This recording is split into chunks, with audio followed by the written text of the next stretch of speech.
I'm very happy to present both the fourth quarter as well as the full year performance. So the business highlights is that the sales for the quarter is 3,481 crores, which is only 4.2% growth year on year.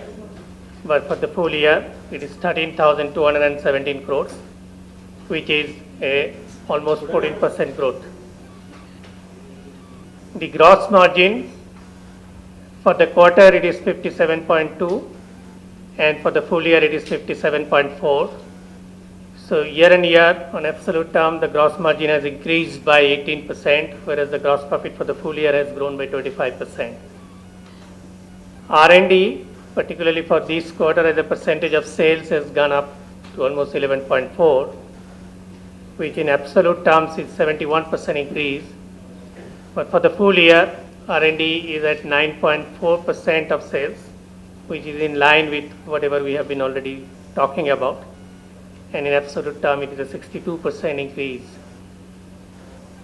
In EBITDA, for the quarter, it is 22.8%. Adjusting for the MDS income we had in the last quarter, previous year, which was 122 crore, actually there is a decline of by 2%. But for the full year, the EBITDA stands at 25.1% of sales and a growth of 19.3%.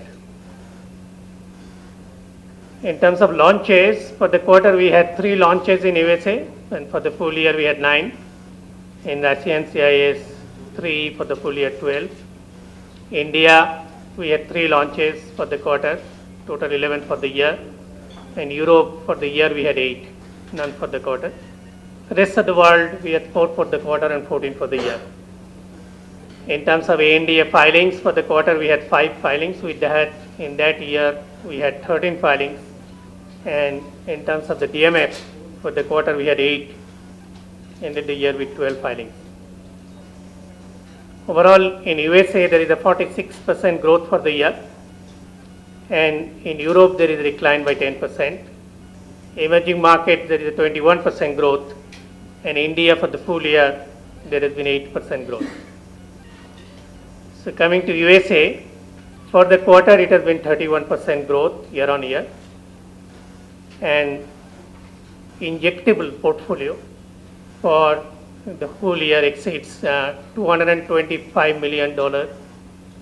And some of the products that we have launched, we have maintained a very good leadership position.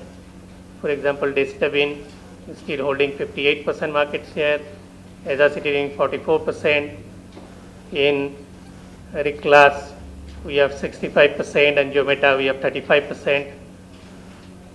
Total cumulative ANDAs today we have is 209, out of which 62 are pending final approvals, and out of that 62, 39 are para IV, and we believe there are 9 fast to files. In the emerging markets, while for the year we have grown by 21%, for this last quarter we have only grown by 11%. In Russia, we are the fastest growing among top 20 pharma companies. As per the IMS, in OTC, there is a growth of 19%, while as the market only grew by 1.4%. So we have gained actually 5 ranks compared to the previous year. And OTC now stands at 37% to our revenues. In the CIS countries, growth is driven by continuing momentum in existing products. And of course, some of the in-license portfolio we have been able to launch. In rest of the world, Venezuela, there have been continuous devaluation of the currency.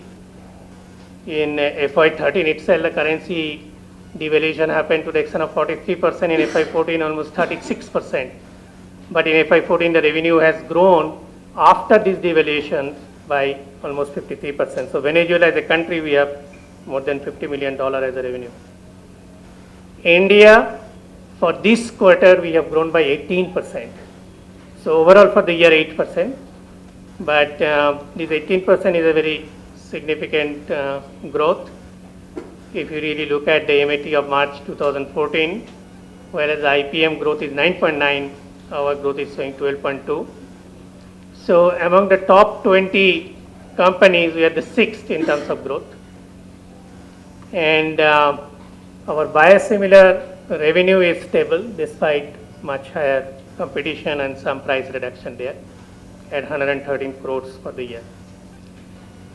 PSAI is the business segment where we didn't perform during the whole year. For this quarter, there is some recovery compared to the previous quarter. But even then, on a year-on-year basis, there is a decline of 35% because the last year in the same quarter, PSAI had the peak performance. So there are 8 USDMF which we have filed during the quarter. So with that, our pipeline looks quite healthy for the PSA API business, and we hope in coming quarters this business we will start seeing considerable recovery. So in this slide we wanted to highlight our capital investment, our R&D spend, and despite increase in capex and R&D, that we have been able to increase overall our free cash flow.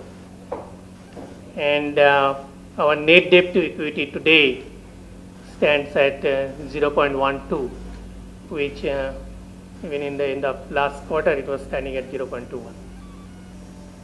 So thank you. We will be ready to take any questions.